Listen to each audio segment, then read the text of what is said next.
What the fuck is up on a Thursday night? Oh, I know. It is time. It is that time, my demons, for another edition of Reaper's Underground. And tonight I am so unholy blessed to have a very, very close friend, dear to me, that I feel, even though we've never actually met in person, but we've talked a lot, and we came up together during a time where things were very tough, and we'll get to that shortly. But please welcome Babylon Sun. First time in the underground. We are so privileged to have you, brother. And we're going to deep dive into some of the history of this awesome artist, musician, and just all around great human. Before we get to that, coming this Saturday is Iron Serpent's brand new lyric video that's going to debut on Kingside Records YouTube channel. So let's cut to that real quick and check it out.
That was just a quick look at what is to come this Saturday.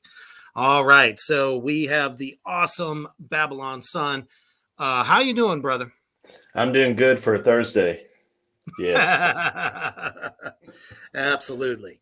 It's one of them things. I've been meaning to have you on the show for a long time, and there's just been so many great artists, both film and music, come through the underground. And it's like, with the new year, I wanted to start off with some truly, truly standout performers, and glad to have you on.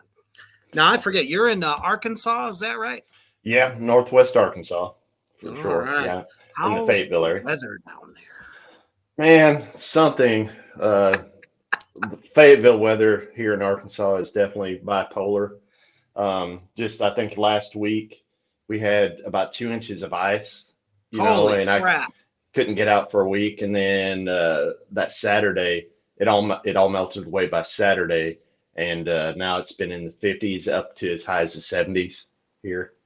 Sounds like fucking Nebraska. We've pretty much been through the same shit. I don't know. Mother Nature her feathers are ruffled. Oh, yeah. And the bad thing is in this room, if anybody's ever watched me, it's called the Doom Dungeon. And this room was built in 1906 or before. It's actually why I bought it's the reason why I bought the property. But unfortunately, it has no heating or air in here. So in the summertime, it's great because it stays pretty cool. But in the winter, it's brutal, So I couldn't do any recording last week because it was like 30 or below in here, Holy shit. Yeah. Yeah, for sure. Well, and that's kind of where we're going to start. So before I get into that real quick, everybody watching right now, do the big bad devil daddy a favor and share this shit out. I mean, share it now. Don't care if you're watching us from YouTube or from Facebook. Either way, share it, because there's so much to be learned, so much awesomeness to behold.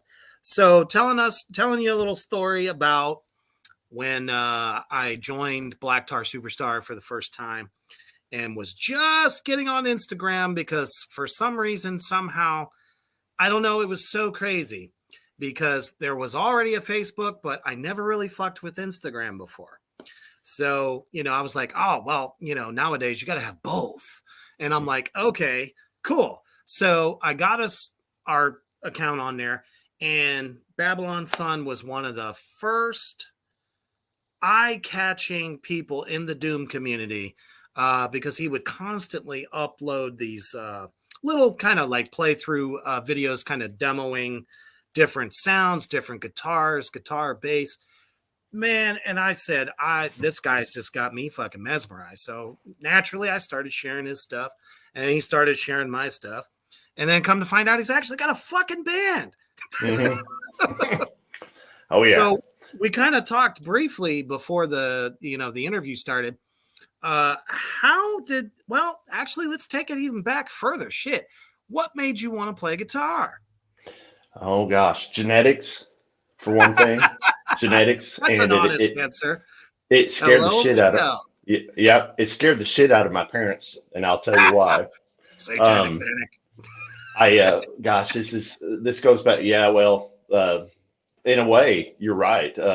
My biological father died when I was 3. I'm so sorry to hear that. Yeah, I never knew the guy, but I've heard since then from family members that I'm pretty much a carbon copy in a lot of ways. And it gets even weirder. His little baby, he died a few years later. His baby brother, which was only 2 years younger, ended up marrying my mother after because my biological dad died whenever my brother was still in the womb. So it was like 4 or 5 years later. So he married my mom. Well, that whole side of my family, of my dad's family, were all musicians. But they were the countryside. They were all country and bluegrass people. And hey, there's nothing wrong with that. I like to get down to that. Some of the best shredders in the world are bluegrass pickers. They are fucking badass. Hell. I don't know how they make their. I couldn't do that if I fucking tried. I'll tell you what, if you take a bluegrass player, slap a Les Paul in his hands or Telecaster and a Marshall, then he turns into John 5. That's all I got. Yeah. I agree with that 1,000%. So, Kyler, thank you for joining us, man. And if you need me to take care of your neighbors, I'm your guy. But yeah, so my biological family, dad's family, were country bluegrass guys.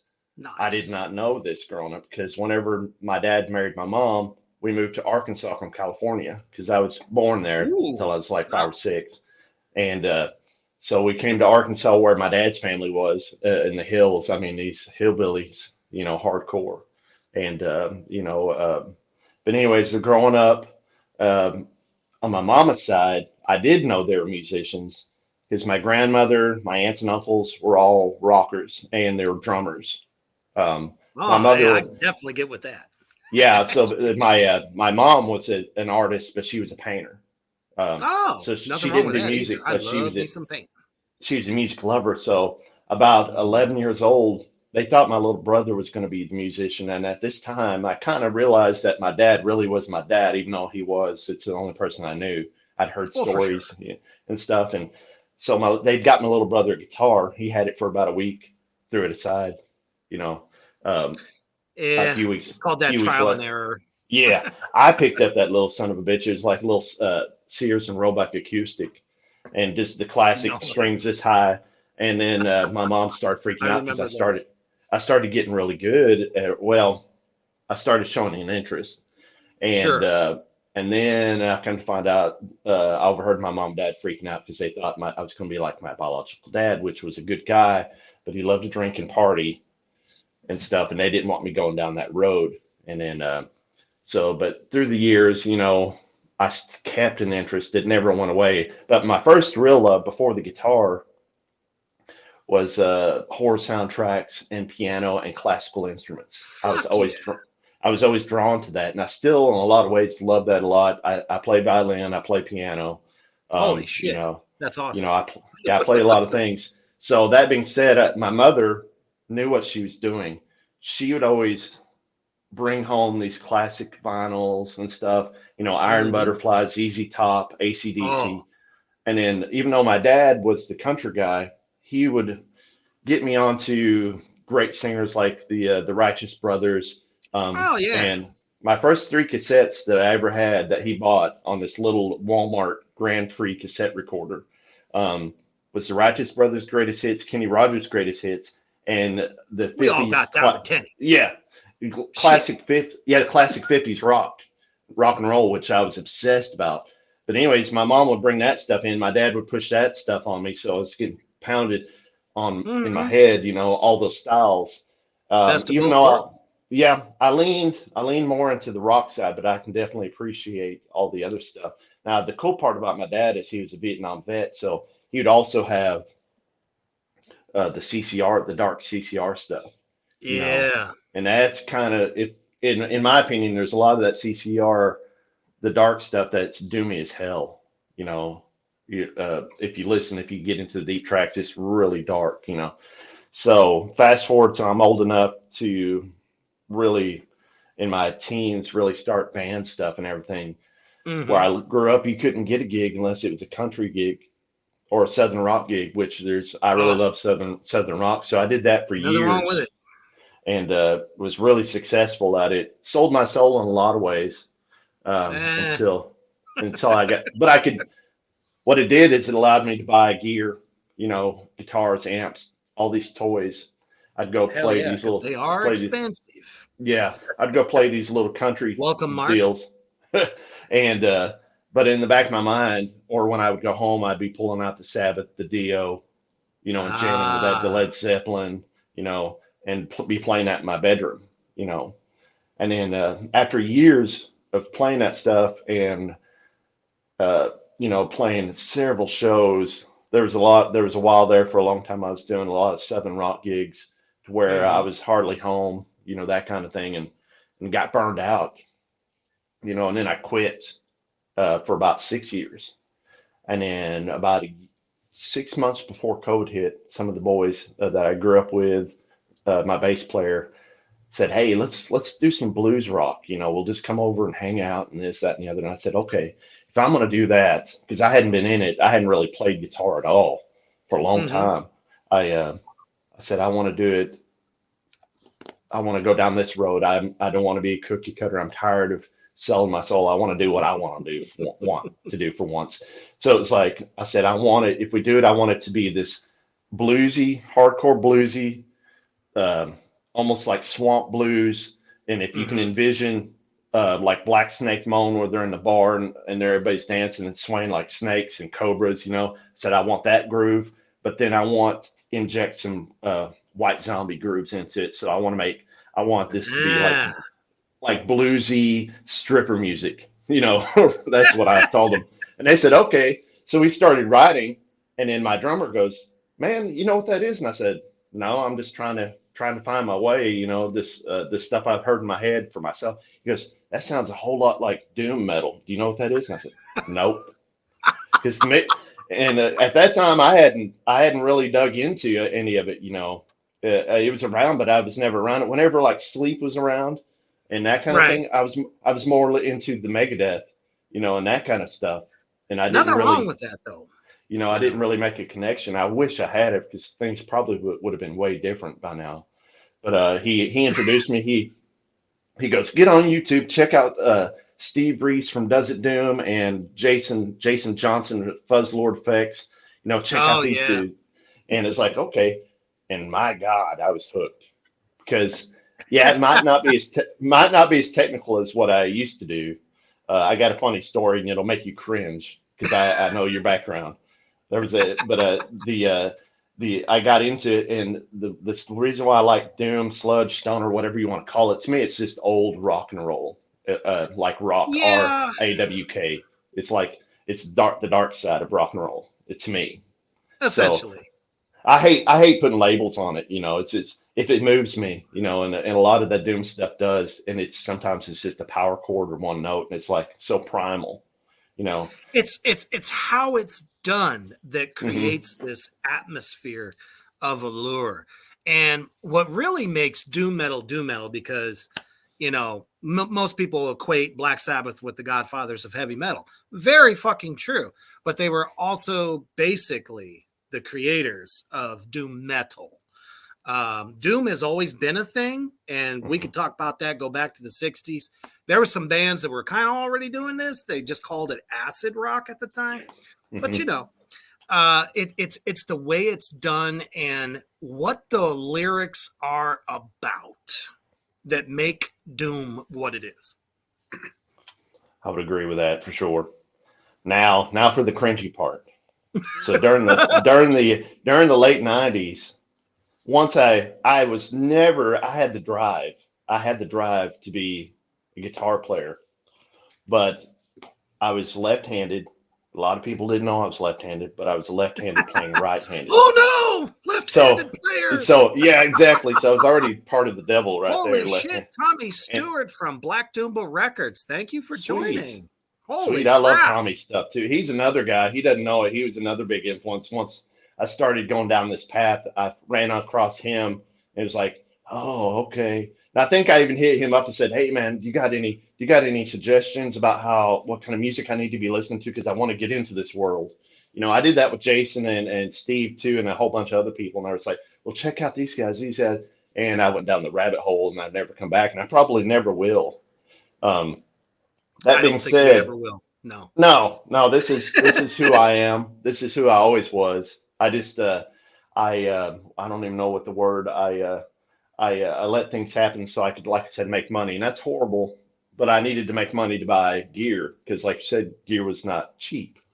Right. So so it took me Never. a long time to get good because I had a strong left hand, obviously, but my right hand sucked. I couldn't pick. My teachers growing up couldn't figure it out, until he's left-handed, but he's playing right-handed. He's already got the right-handed guitar, so we're not going to change anything now. So it took me a long time. Oh man. It took me a long time to get good, or Ambidextrous. yeah, and yeah, that too. I had the same problem. Mhm.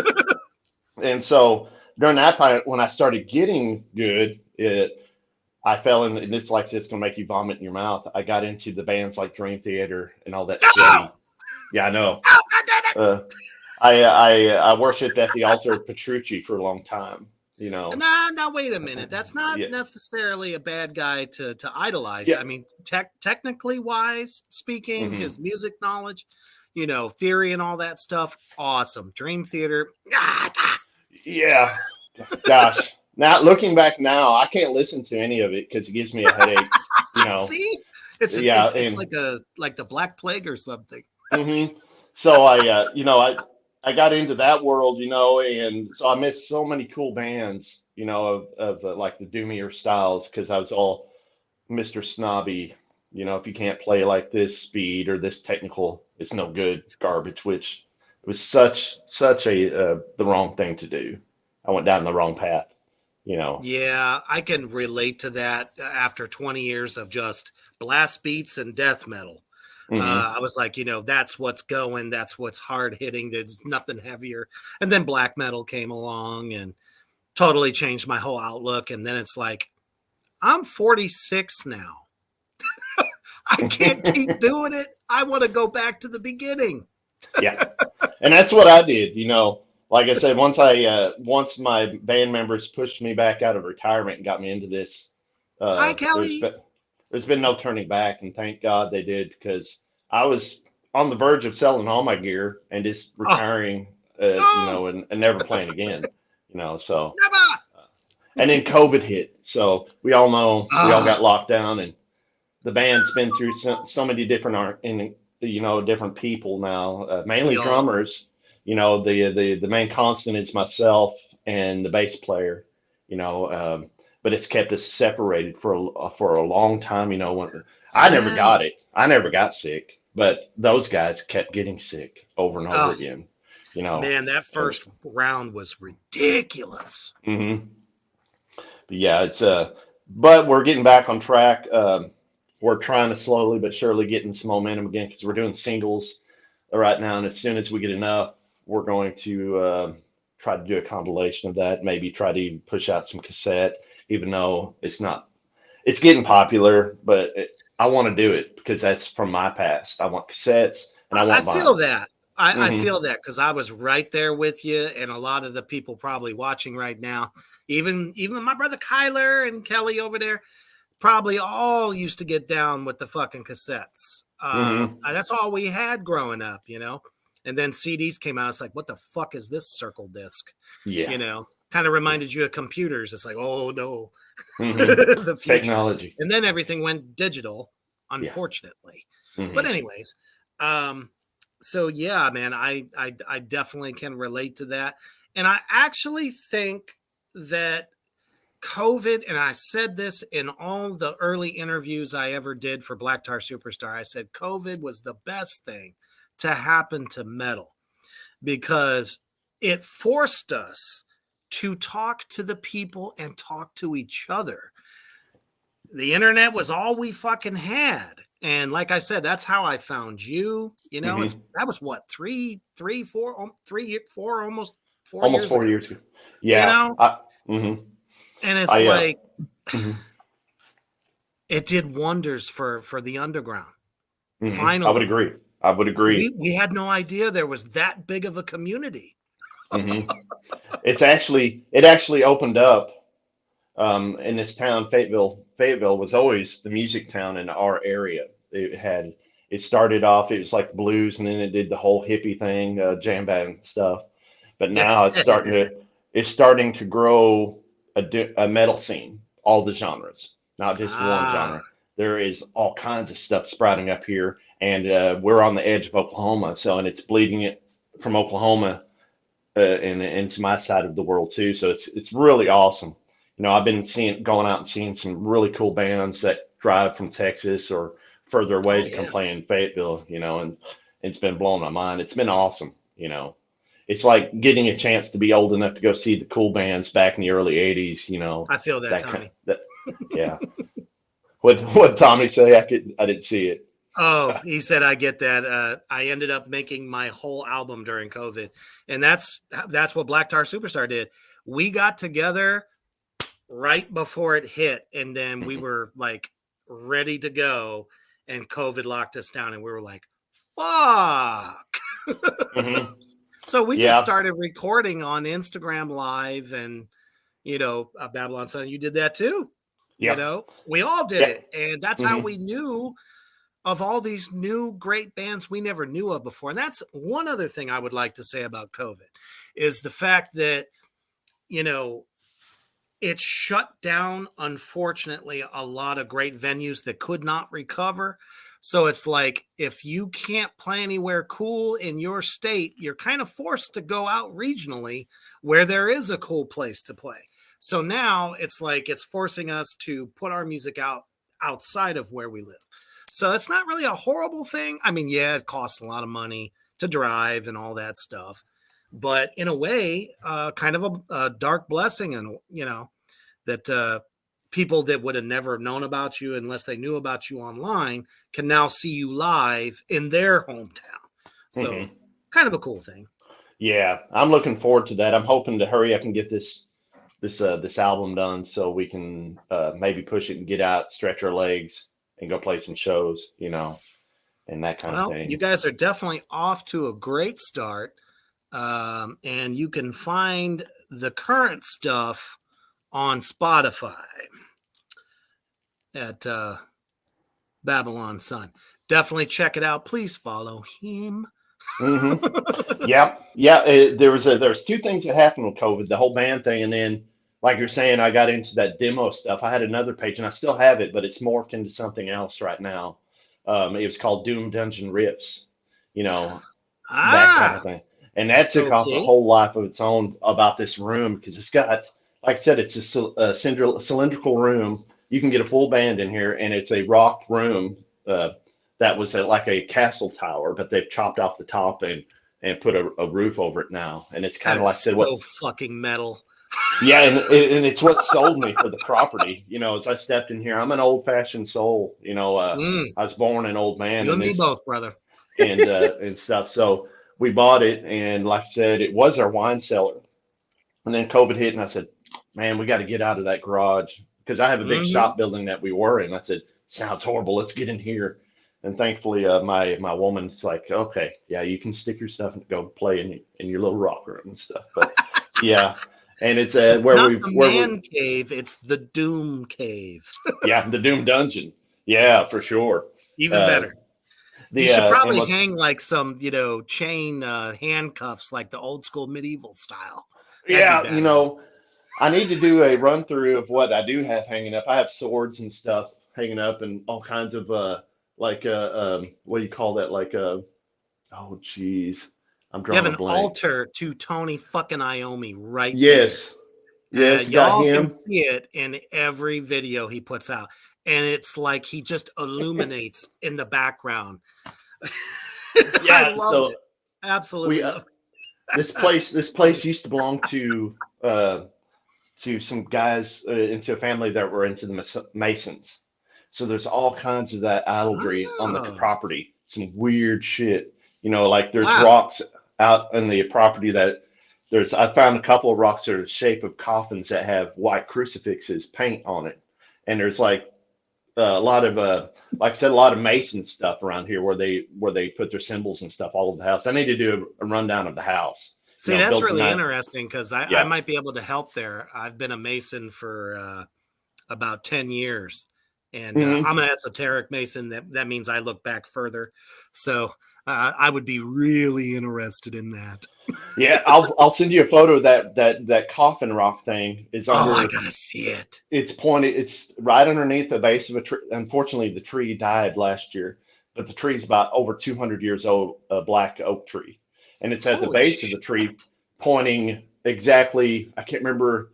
I think it's pointing exactly 30 degrees northeast or somewhere. And I can't remember. I have to get the compass, but I had some guy hit me up on Instagram and said, "Well, if it's pointing here, here, and here," and then I went back out there and did, and it's 33 degrees. And he goes, "Oh, okay," and it's like, okay. "Oh, okay." It is exactly what I thought it meant. Yeah, and so he goes, "You need to walk this way and see if there's another rock." And sure enough, there's on the other side. The other people own it, but there's some other stuff on the other side of the fence because the family that owned this owned thousands of acres. They were super rich back in the day. They were the first people in this part of my country that of the woods that had electricity. That's how rich they were. Yeah. Okay. So, and a bunch of strange stuff.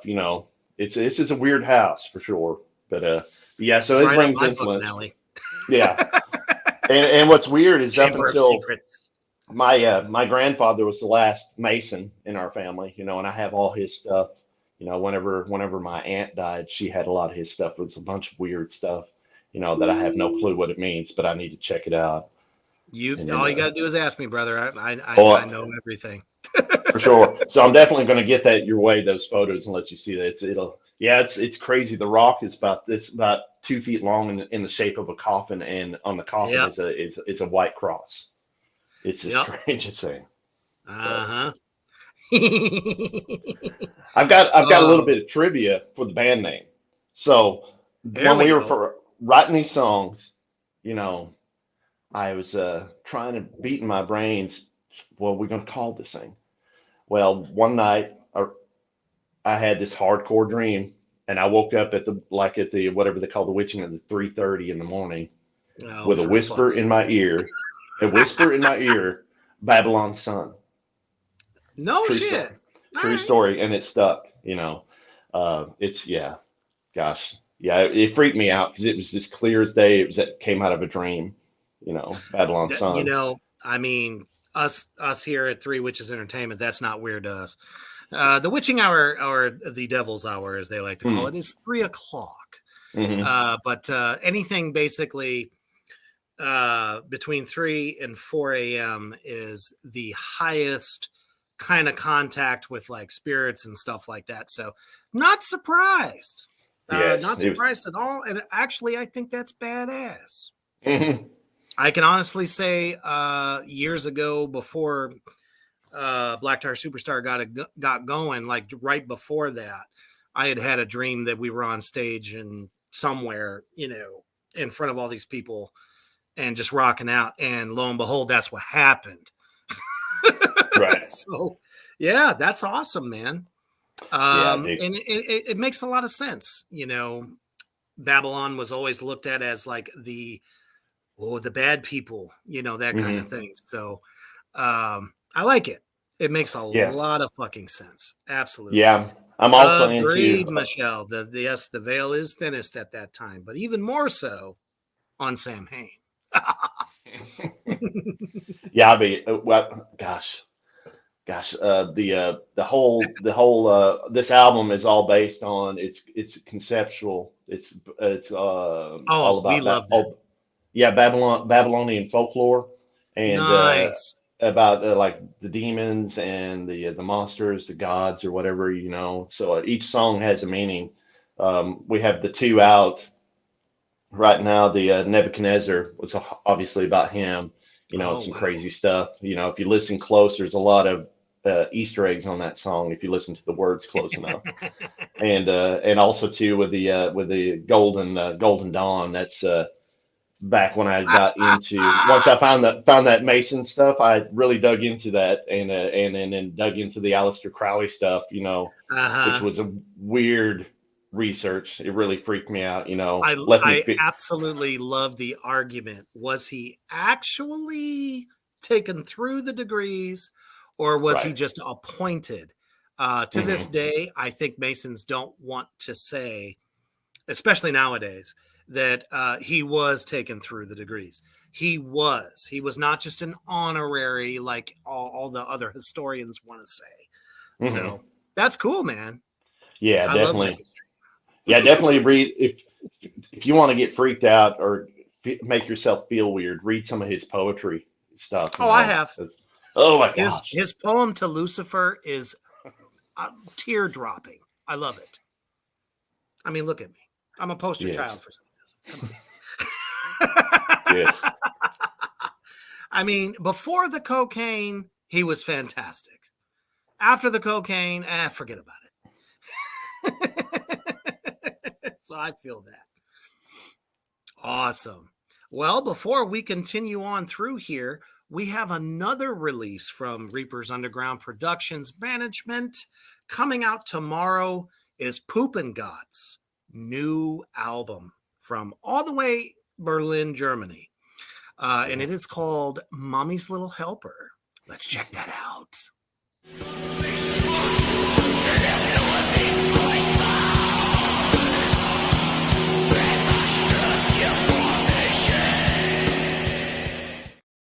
Yes. Definitely different on this record. He's got full-on drums. It's not just straight industrial. He's actually put real drums to it. So it's hitting a lot harder and it's a lot more black metal. So check that shit out tomorrow on Bandcamp. All right. So how did you get hooked up with Prognostic Pedals, Haunted Labs, Ampture Guitar Works, and then, of course, my personal favorite, American Beard Bully? Oh, my goodness. Man, it's for one thing, it's a luck of the draw and being at the right place at the right time. And almost always is, isn't it? Kindred spirits drawing to each other. Absolutely. Golly, where do I start first? I would say, because I have a few other endorsements that are kind of in the shadows I can't really talk about, but I've endorsed by them, so I won't talk about those guys. Totally understand. I'm just not as commercial as they would like me to be, but they like what I do. So, but I'm thankful for those guys. But with Prognostic Pedals, it started off as a relationship through Instagram when I was doing Doom Dungeon riffs, and I ran across Jeremiah Johnson. He was an up and coming pedal maker, and I really liked the sounds of the pedals he was putting out, They were handmade, and and then we got to somehow. I think I won a pedal. He had a contest. Gotcha. And I won it, and I started doing demos and stuff, and I was he would send me stuff not too long after that to get my honest opinion, because if anything, I'm so brutally honest. I don't sugarcoat anything. He would send them to me, and I would let him know my thoughts, what needed this tweaking for my ears, what needed this, that, and the other. Well, we started down the path, and he started making he still does. He's making killer circuits, but he sent me one that it was just like a throwaway pedal. He goes, "Hey, I just want to send you this because this was kind of meh." Well, it ended up being my favorite circuit. It's because it sounded like a rabid werewolf, whenever I plugged into it. So I nicknamed it the Wolf Moon Fuzz, because it sounded like nice. So it sounded like a rabid werewolf, and at the time I need to get back. Yeah. And so I'm writing a song, one of the first Babylon Sun songs that hadn't been really released or anything. Nobody knows a whole lot about it except for the band members. It's about a Babylonian werewolf. I love it already. Yeah, and so in our band, the Babylon Sun is actually the moon, this supernatural moon that creates werewolves. So it's kind of like even though it says sun, it's actually a bastardized. It's the night sun, the Babylon moon, Babylon sun to create. So anyways, with that Wolf Moon, I could not turn it off, and so he kept sending me other pedals. They were amazing too. Several pedals, we worked together, and he was working out the bugs and everything, and he goes, "Well, dude, why don't you're already using my pedals. Why don't I just endorse you, and let's make you an endorsement kind of like pedal." A tester? Yeah, like he goes, "Yeah, I was a tester for him, basically." And we grew as a friendship because I was honest. We love the same stuff. We both love horror movies. We would both love old school comic stuff, and sci-fi. And he goes, I want you to." Favorite things. Yeah, so basically, I don't think I was his first endorser. There's another guy. Oh gosh, he changed his name. When the riffs come back slower, his name's Ryan, I believe. Nice. He was he was kind of like the first endorser, sort of. He got, but then Jeremiah worked. We went through several versions before we were happy with it.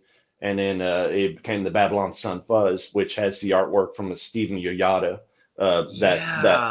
So he took one of that's going to be for our t-shirt, the one I sent you, and that's what's on the pedal. And basically that's how that relationship started, and we're still great friends, and we got a lot of cool things coming soon. And then it snowballed into Haunted Labs. I can't remember what happened on that. He caught me, and we started talking and everything, and we figured out we were kindred spirits too, and I think I bought the first pedal, and then he sent me some pedals right off the bat, and he goes, "Well, I want you to endorse you. I like what you do," that kind of thing. And he's a great person. His name's Chris, and amazing builder. And then he sent me one of the free pedals. He sent me is always on. It's called the Dark Aura, and it's like a modulated reverb that came from the depths of hell. It's my favorite unit. It's small. It's cool. It's just like all his pedals. They're kind of doom oriented. He's got like one called the Old Rune, which has like a Reaper on it. Kind of thing. He's got a bunch of killer pedals and everything. So that's how that relationship happened. And I'm trying to think who else. Like I said, I've got so many of them now, and that's what's blowing my mind. I played all these years in these clubs and these shows. Not once did I get an endorsement. Not in, and I was out there on the stages, beating the streets and playing and killing myself playing these shows. And toward the end, before I got burned out and said enough is enough, when I quit the whole Southern rock thing, I think Bad Cat was flirting with me a little bit, and so was Peavy a little bit. And that's whenever I walked away from it, and Zemitis. Zamitis was a Japanese guitar company that I was endorsed with, but I never actually got one. They never sent me one, and that's when I walked away. And so Gotcha. the community through Instagram and COVID has opened up so many more doors, musically, endorsement wise, that kind of thing. And I have people hit me up all the time, and that you've touched on it too before. Is like these young kids want to go out there and get endorsed, and they're holding out their hands, but they don't realize that it's a mutual thing. You usually get an artist discount, and then you do your hardest to raise them above and help their company. And then every now and then, if you're lucky, if you're good enough, or if you're lucky enough, you'll get free stuff. But you've got to work together. And that's if you're, exactly. It's a family. It's teamwork. There's no better way than, what you've done by doing all those videos. People, that's how sales are generated, folks, out there in Three Witches Land. When there's an endorsed artist that is doing any kind of testing videos, or, constantly showing live, or even through, just albums, period. It's like, what you heard was this product. And the next thing you know, it just kind of snowballs. And that's what I always tried to do with Diamond Star Sticks and Soul Tone cymbals. And that's why I'm still with them today, folks. Because I keep pushing them out there, just like Babylon Sun. Tommy Stewart says, I love the soaring guitar on Nebuchadnezzar. Thanks, man. Thanks. Yeah, that's golly, that's awesome. That is I use I'm not endorsed by them, but I endorse them. And I'm real good friends I'm great friends with the owner. Reverend Guitars, Ken Haas, and I have been friends for years. Back, a lot of people don't know, I also had a guitar strap company called Firebird Straps, to where I would make straps out of recycled materials like leather belts, boots, and that kind of thing. And my very first strap I ever made, I was actually playing Reverends at the time, a long time ago, and I said, hey, Ken, check this out. It's something I've always wanted to do. I see all this leather going to waste. I want to make guitar straps like Leslie West or the Stones would have played back in the day, the belt with the belt buckle thing right here. He goes, oh, cool. And I showed it to him. He goes, dude, and I just bought my first Reverend. It was used, and it was beat all to hell and chopped up and duct taped together literally on the inside. He goes, send me that guitar. Send me that guitar and that strap, and then I will rebuild that guitar for you for free and send it back to you. And that's what started our relationship.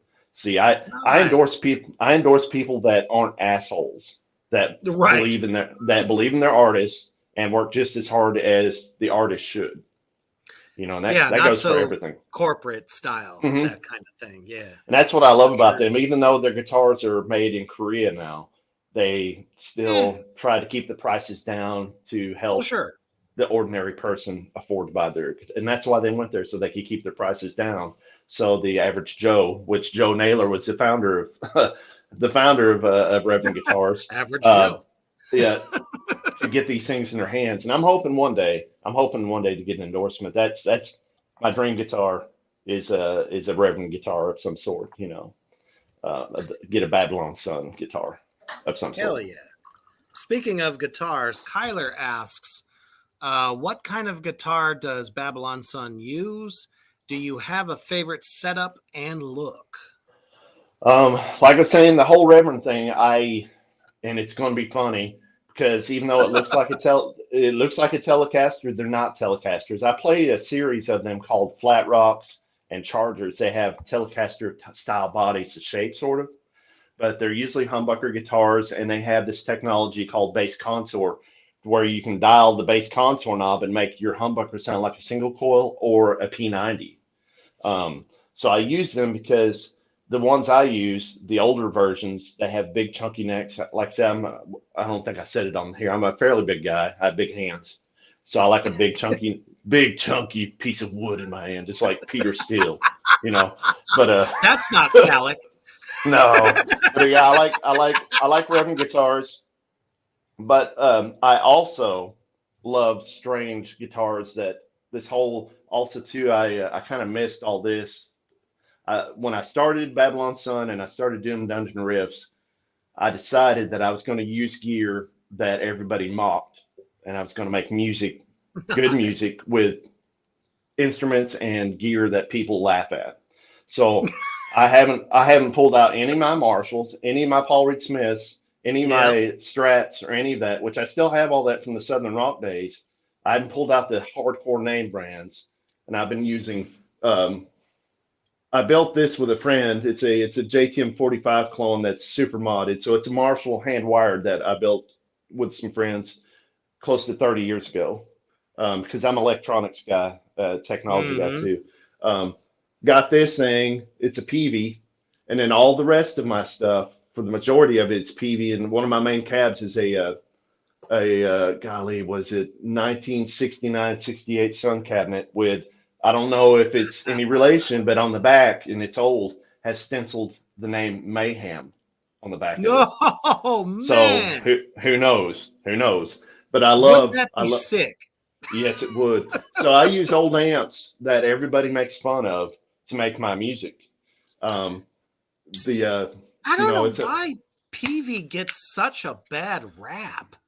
And I watch a lot of the gear videos on stuff whenever I'm on lunch break and stuff, and it's starting to come around, and prices are starting to go up, and people are realizing, hey, this stuff wasn't bad. Just because there was so much of it around in the 80s, people thought it was crap. Now it's getting harder and harder to find. Luckily in my area, my neck of the woods, there were so many PV dealers, you can still find stuff fairly cheap, badass, or given to you for free, but it's starting to dry up. So I've got a big collection of PV stuff. My cousins owned a music store growing up, and when I was younger, I used to teach guitar there, but they were a PV dealer, so I got most of my stuff from them throughout the years. But nice. Yeah, so like I said, roll back. I like strange guitars too, so I'll pick up the old Japanese like Area Pro. I do have a few Gibsons, but I usually don't use them on any of our recordings, that kind of thing, just because I don't believe in the company, what they've become these days. The quality control is not there. If you're going to pay $2,000 for a guitar, it better be damn good. And it's not been the case. So yeah, as far as what my favorite guitar is, it's definitely Reverend guitars or anything weird. I think I posted a couple of days ago, I'm using a 1950s K or Harmony guitar. It's called a Speed Demon, and the pickups on it are called speed bumps, funny enough. But yeah, as far as my tuning goes, I play anything from a half step down to a standard, and so each one of the songs on this album, even between Golden Dawn and Nebuchadnezzar, I've tried to make different. I don't want to be trapped in either doom, sludge, stoner, whatever those genres are.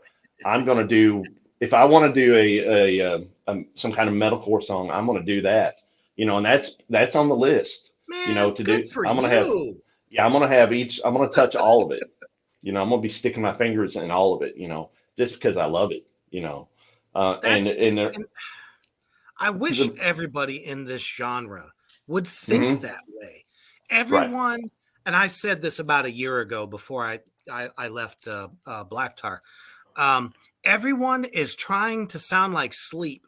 Every time I hear, I really don't want to mention too many names, obviously, but they all are starting to sound the same. It's like, who the fuck is going to stand out?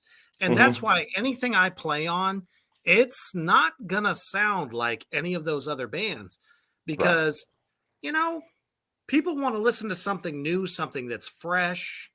And honestly, that's what makes Iron Serpent so much different than Black Tar. Everybody thought, because me and the guitarists from Black Tar got together to form this trio, that it was going to sound just like it. It does not. Right. It's different. And that's you've got to have an open mind. Black and Doom, You got to have an open mind. You got to be a true artist. Don't be cookie cutter.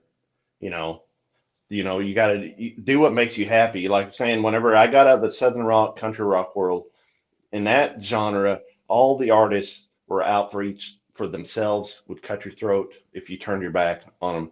And that's one thing I've noticed about these genres, except for like what you touched on, it's especially it's an amazing community.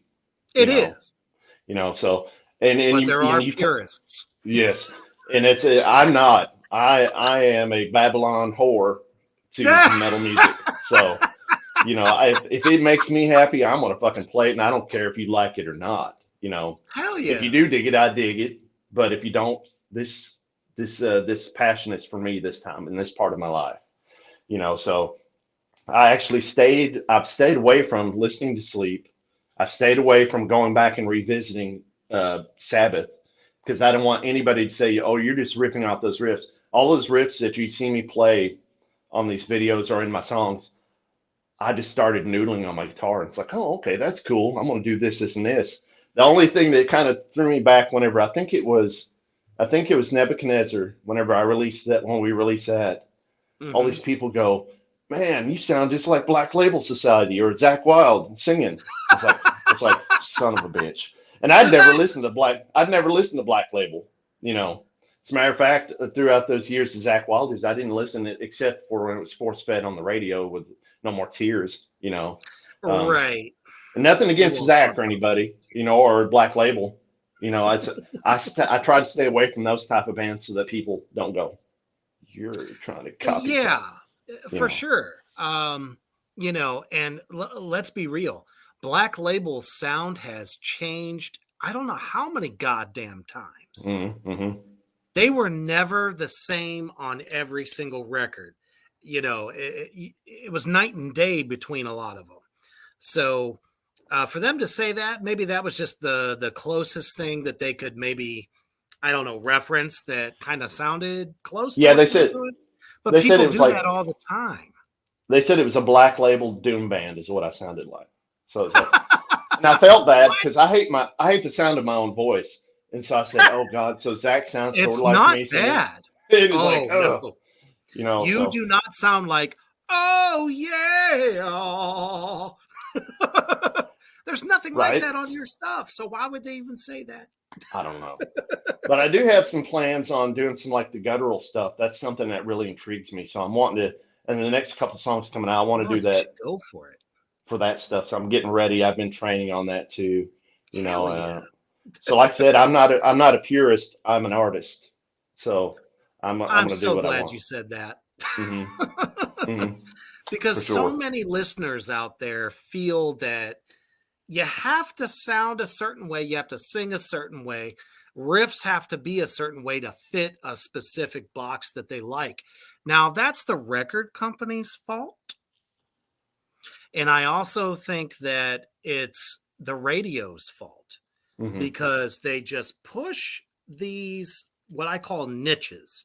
Record companies, they hear a new sound. They go, oh, everyone loves it so much. I'm just going to buy up all the bands that I could possibly, get. And only like 5 of them make it out of like, let's say 20 bands they buy that actually stick around. And it's like, oh, you're marketing yourself as what? No, you don't fit this thing and that thing. I fucking hate that shit. Yeah. Much. And if I never fit, I don't care. I'm just leaving a legacy back so that somebody might run across it and think, oh, that's cool. And maybe inspire somebody to do something. Sure. Nothing wrong with that. No. Yeah, I've already played that game. Go ahead. Sorry. They don't think that they're doom. Only Zakk Sabbath thinks they're doom. And that's the truth. Fucking Black Label Society, honestly, and I have nothing against them. I dig some of the stuff. I really do. Don't really care for Zack's voice. That's just me. But they're biker metal. That's really what they are. Mm-hmm. And that's okay. Mm-hmm. Yeah. I would agree. Awesome. Yeah. So real quick, we've alluded to it a good couple of times. I happened to pull one of your videos that I really dug. It's more recent because, you just have so many that are so awesome. It's like, can I show a ton of them? That would keep us here for like 3 hours. So I went ahead and pulled this one specifically because not only is this man a badass fucking guitar player, he can play a mean fucking bass.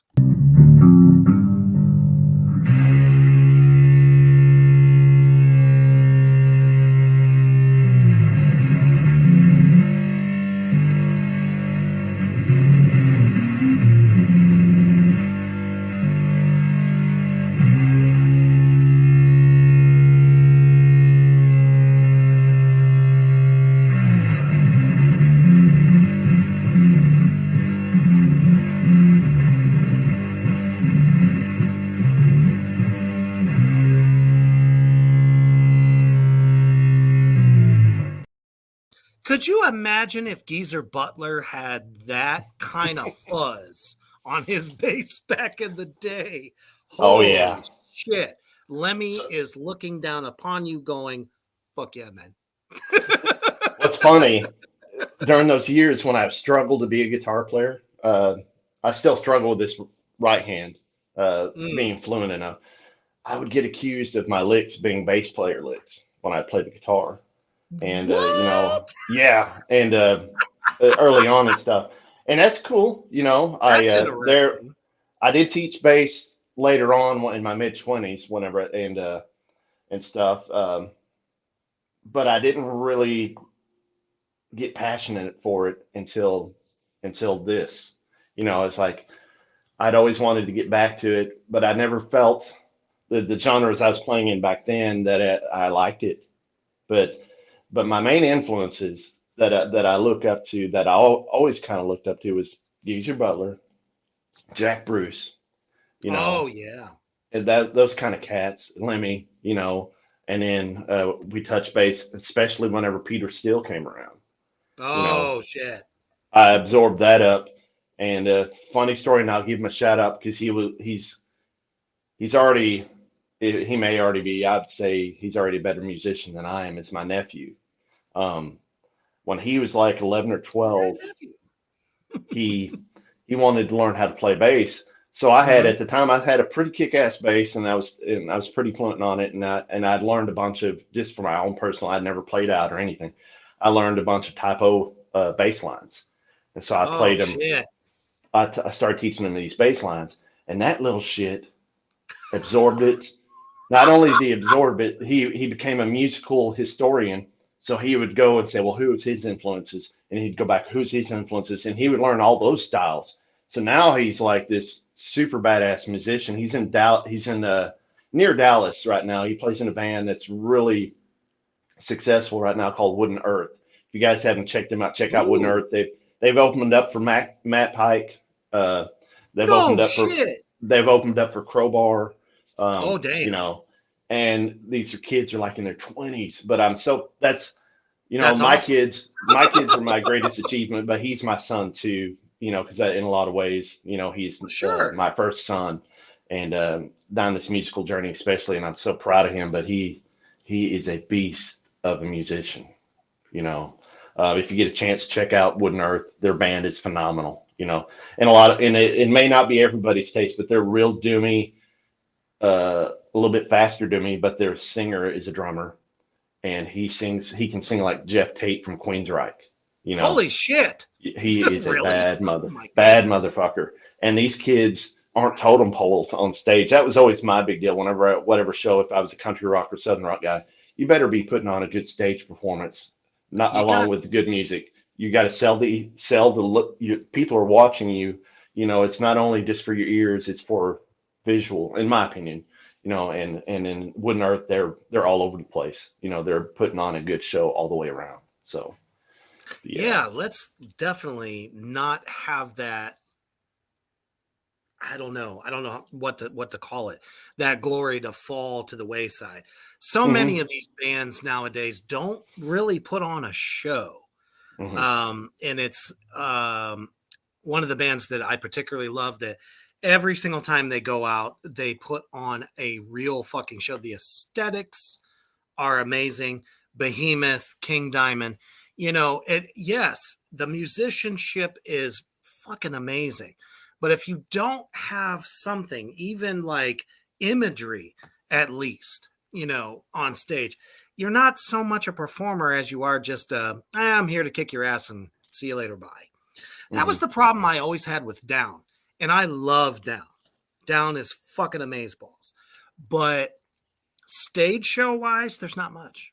There really isn't. And then it's like you see the new Pantera reunion that's going on. I know that's a sore subject for a lot of folks. But any hoozle, they are putting on a fantabulous show. They have all kinds of imagery going on. So, and that's something, you sowed those, or you planted those seeds for, the younger ones coming up. And they're doing it. And it's awesome.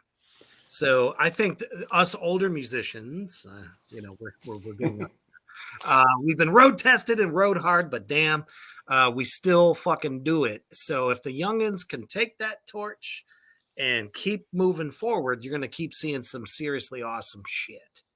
Yeah, I would agree. We were younger, Mm-hmm. As musicians, what we took from the 70s, what we took from the early to mid 80s, because let's face it, by the end of the 80s, it was Poison and Warrant and Motley Pooh and some of those other guys. So seriously good metal, you got to have both. That's what makes a stellar performance. So my hat's off to you. Mm-hmm. And on the bass thing, before we lose track of that, me and my bass player are planning to do maybe a side project. We don't know if it's going to be Babylon Sun, but it may be. We're planning on where I play bass and he plays bass too. So it'll be a double bass band, kind of thing. And no awesome. Guitars, just all low end, for sure, and drums, but. Well, I'll tell you, if it's one thing Tommy Stewart has shown us is yes. His fucking music is just breathtaking. Mm-hmm. And it's just a bassist and a drummer, the rhythm section. He's got an amazing voice. Let's not take that away from him. But man, the musicianship there, the sounds, oh man, just awesome.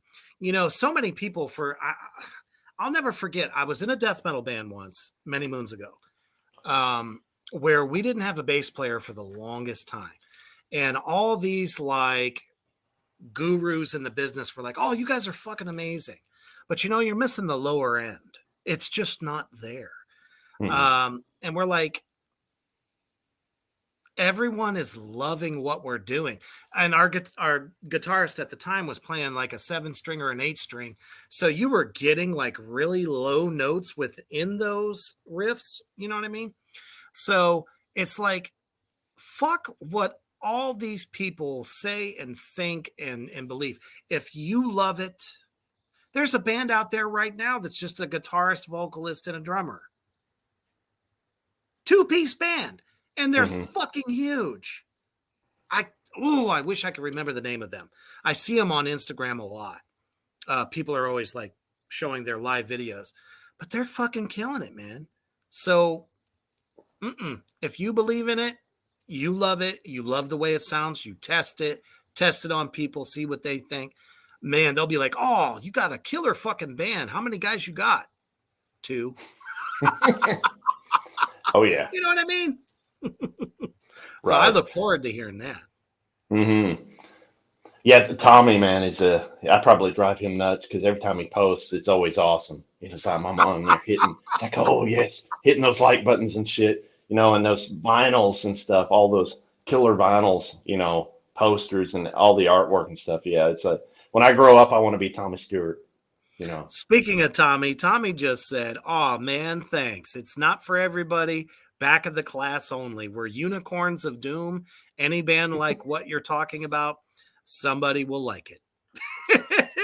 And it's so fucking true. Completely. And that's what you're all about, man. So many people, I don't know. Listeners think that bands make the music for them.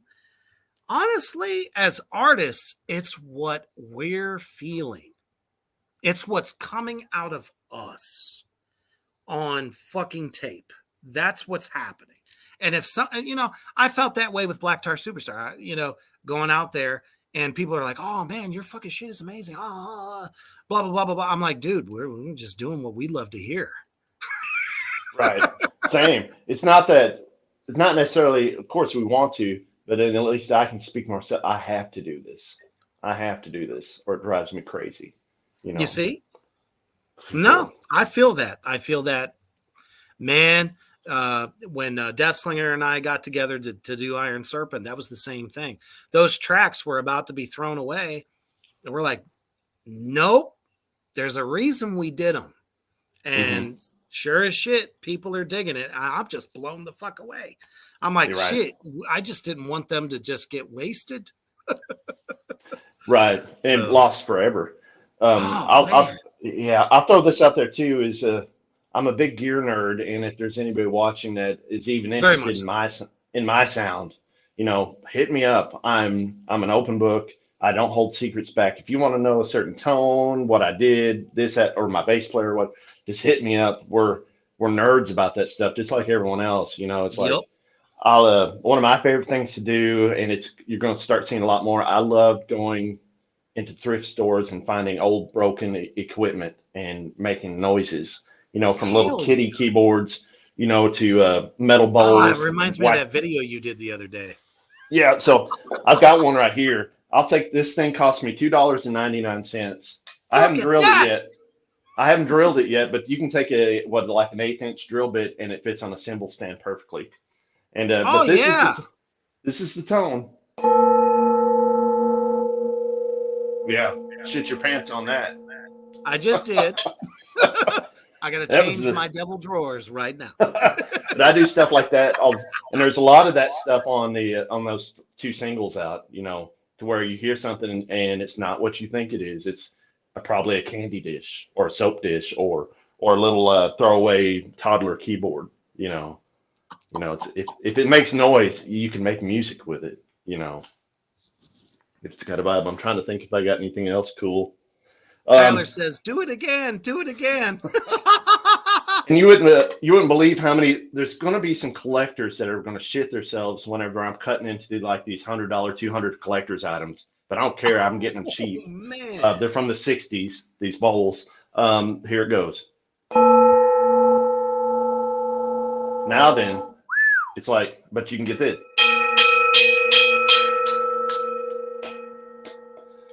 I've got a lot of videos. If you check out the Doom Dungeon riffs, I've got a lot more of this kind of stuff that I used to do, and I will get back to that once I get done with this record. I'm kind of putting everything on the back burner until we get all these songs recorded, and then I'll get back to doing more of the demo stuff, that kind of thing. One of my true passions, and then one day, and I will do it, is I've always been a fan of horror movies and sci-fi movies soundtracks. And that's why I do weird stuff like this, is because I want to get into movie scores, even if it's in short film. I want to do short film and do my own movie scores because, like I said, my mom was smart. She was planting those seeds like you're talking about. She would always bring home, she was a horror buff. She'd bring home those weird movies that always had the weird sounds and stuff when I was growing up. Especially from the 70s. Exactly. I've seen them all. Back in the VHS days when you can rent 7 VHS for $7. She'd bring them, but then she'd throw something in weird, like she'd bring a documentary like the Rolling Stones or something, or she'd bring in like Eddie and the Cruisers, that kind of music. And man, that movie was legendary. Yeah, and and then like Crossroads, bringing in anything blues. I remember, I hate to use this word again, back when I was trying to be a shredder. I won't say the names. When I was trying to be a shredder, and I was getting so upset with myself because knew I could do it, but my hands wouldn't do it. She goes, be like Clapton. If you can't be like that, be like Clapton. Play a good note. That, and she said that. That was one of her favorite music. She made me learn all of his stuff and a lot of Cream stuff when I was a kid. She loved that kind of music.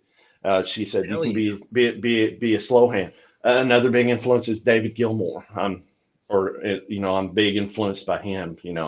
That guy's guitar playing is super. It can be doomy as fuck, with one note. Legendary.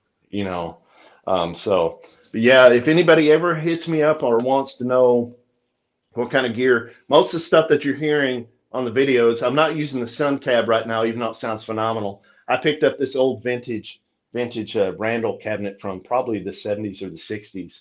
Now I've got the head for it, it's a bass head, but it's got a folded cabinet, a folded speaker. And that's what I play my guitar through. And it's got this deep, rich, I don't even know what kind of speaker it has. And I'll cry whenever I blow it up, But yeah, so I use all kinds of weird things. And like I said, I do a lot of electronic stuff. So I'm tinkering all the time and making instruments and stuff with electronic noise. I've gotten into this thing to where if you don't want to know what this is, check this out. Look up Apprehension Engine. The old dude, the boy that made this the sound effects box, did the soundtrack for The Witch. And if you don't know what that box is, look it up. It's going to blow your mind. And so I took a cigar box. I'm not going to plug it in, because it gets finicky. But I took an old cigar box and drilled it, and I mounted a piezo pickup in it and a jack on it, so I plugged it into my pedal board. Holy but shit! You can get all kinds of crazy sounds like this. Golly, I should do it. Wow, I should do it, but really cool. I'll make a video of this. There's not a lot of whole people have seen this box that I made, dude. I've just sent it to my friends. You can take. I've got this electric toothbrush that I took the head off, and you can set it on top of this thing, and it sounds like something off the Evil Dead. You know, I believe that shit. If we got time, I'll turn on my rig and plug it in, and people can hear it. We're a bit over time, but okay. That's not a problem. Next time. All right, yeah, for sure, brother. I mean, man, I don't know if it'll do. If you ever find somebody to pick up the movie script idea I have, you'll be the one doing the soundtrack. That's for fucking sure. I would love it. So my first instrument, before I did the whole guitar thing, was piano. At school. Yeah. And that's really, really my love. I want to get back into playing piano for real again and not just tinker around. So I've been collecting I probably got 40 something keyboards, that I've been collecting over the years. Wow. Anything from little toys to Casios to vintage things, and I'm going to get more into that. And I think it's on Nebuchadnezzar. There's a lot of an old vintage Casio I used on that one, going through a whole bunch of reverb and stuff. So yeah. Like I said, I'm an open book. If anybody wants to know that stuff, I won't keep my secrets. Too many. Babylon Sun on Instagram, also Facebook as well. And obviously you saw the Instagram. I'll put it up there one more time. Somewhere. Hold on. There it is. You can find him on Spotify there. And I think you're on YouTube as well. Yes. Yeah, you can. I'm not on YouTube a whole lot, and Tommy's probably going to roll his eyes at me because I hate the negativity on YouTube whenever a spineless bastard will get on there and say that Doom music sucks. And you look at their page and they don't have any content of their own posted at all. And it makes me so angry. Yeah, and it makes me so angry. So I don't mess with a whole lot of Instagram. YouTube, but I know I should, and I'm going to get back on it. It's part of one of the necessary evils to grow, maybe. But I stay away from it. You can turn the comment section off so that people don't even have to, say anything negative. Fuck all that. That's not what we're about. We're about positivity and just doing what we love. If they don't like it, put a thumbs down. If you like it, thumb it up. Yeah. It should be community. It's art. If you don't like it, just walk away from it. Put up that picture again. I've got a funny story for that. The other one. Yeah. So that one I recreated because there was a old photograph of Aleister Crowley doing that exact same thing with some kind of a hieroglyphic stone and everything. But if you'll notice that stone that I'm leaning up against, that came off the property. That's actually a tombstone that's on the property. Holy shit. Yeah. Okay, so I need to make a pilgrimage to Arkansas so I can see this shit firsthand. Mm-hmm. Yeah, it's weird. It's really weird, man. So yeah, that sucker was heavy. It's probably a good 200 pounds. And I set up that prop and everything and put it up there and took that photo. But I wanted to, since the song was going to be about Aleister Crowley, hell yeah. I wanted to recreate that, and I'm a big Evil Dead fan. So if you watch that video, there's a reel to reel on there next to Chainsaw. That's actually my stuff. That's actually nice. Yeah, that's actually my stuff and everything on there, So that's kind of there's a whole lot of Evil Dead on that video if you watch real close. So, and back to that, if you go to the YouTube page, try to go to the very first videos, because that's when I was only on there to make short videos, sci-fi and horror flicks that I would do with these insects and scorpions and stuff on my property here. And I would film these little videos and do the soundtracks and manipulate the filters. I was just using an iPhone 5 back then and manipulating the filters with no programs and just making it look really sci-fi and then going back and recording music over the top, you know. Oh, man. Yeah, so if you want to see some weird stuff and you can see the very early stages of Babylon Sun, it was right there, you know.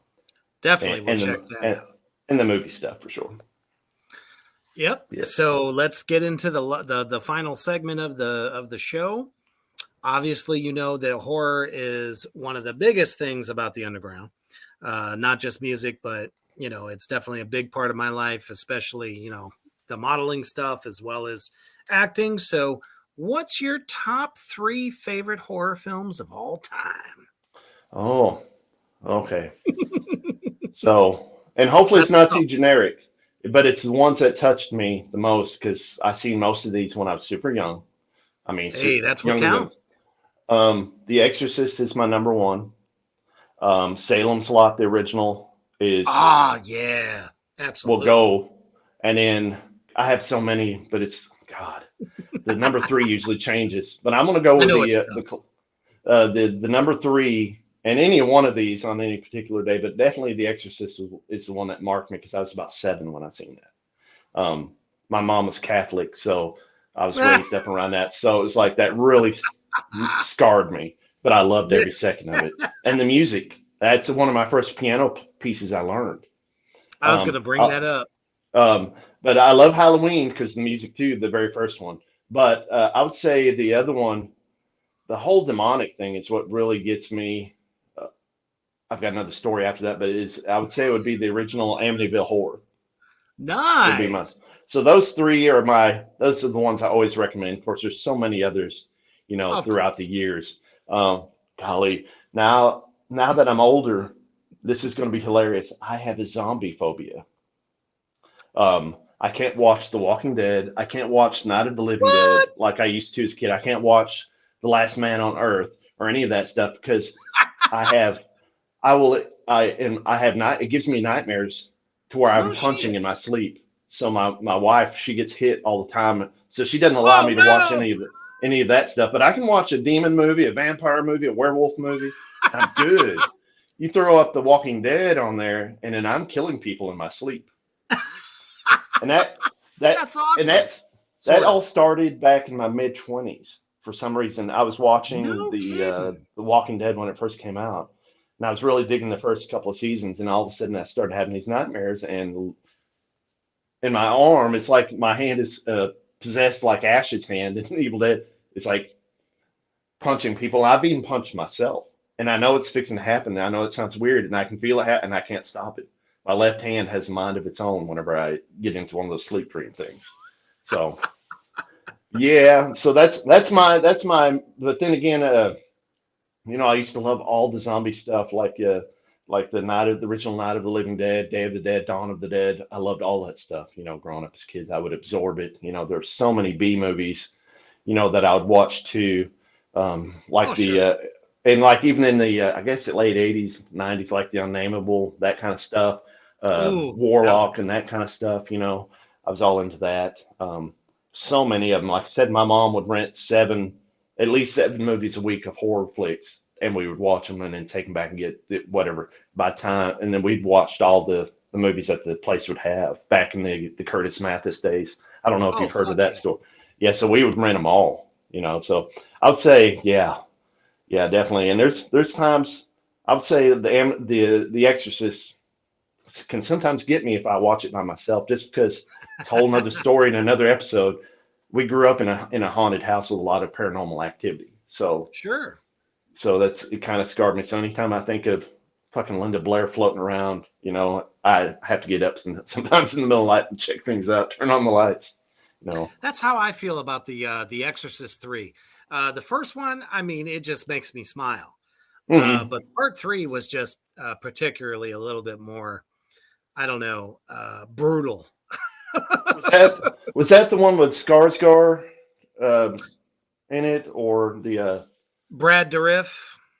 Oh, I'm trying to think which one that was. Where the original priest is still alive because the serial killer got placed inside him. Mm-hmm.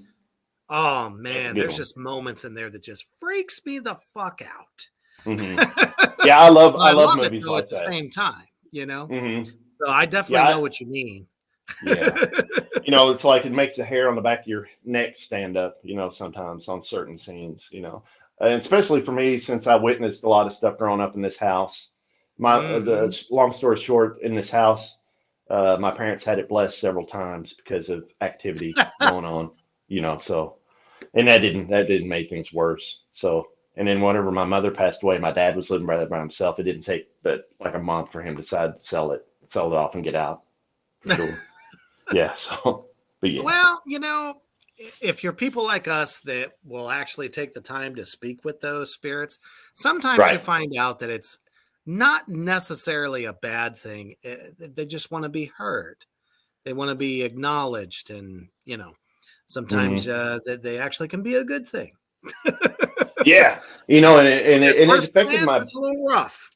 My little brother. It affected my brother too. You know, growing up, and when he became an adult, he started a community in the Southwest Missouri called Pio Swim and they were like paranormal investigators, and they were legit. Yep. They were legit, and they weren't the guys that went out drinking beer and having a good old time and like trying to spook the girlfriend and blah blah so they can get in their pants kind of. They took it seriously. And if you don't know about this part of Arkansas, there's one of the most haunted hotels here called the Crescent Hotel. And they were one of the only groups that were actually paid to do ghost studies there because they were serious. They did it really professionally, you know. Weren't just trying to make a quick buck. Yeah. Or like I said, just get into the girlfriend's pants because she got scared, you know, that kind of thing. But anyways, but yeah. Nice. All right. Well, I'll tell you what, this has been just amazeballs. And for anybody that missed it tonight or has been with us, because the comment section has been bad fucking ass the entire time, make sure that you share this shit out after broadcast. And as you all know, this interview will be up forever. So you'll be able to catch it either on YouTube or Facebook at any given moment. Such a wealth of knowledge, just amazing career for you thus far. Everybody should check it out. And for all the fans that you have made tonight, as well as the fans that you already have had that support you, what do you want to leave them with? Oh, goodness. Even at the end of the day, even though our community is like dark, you know, that kind of thing, always be kind, you know, that kind of thing. And, but I'm going to let you finish off what your favorite saying is on this. I'm not going to steal that thunder from you, but always be kind, you know, be an artist. Don't be cookie cutter, you know, you know, don't be a follower. You know, be a trailblazer, you know, that kind of thing. Be an artist. Abso-fucking-lutely. That's what it's all about at the end of the day. Do your own thing for you. Be you. But most importantly, stay heavy.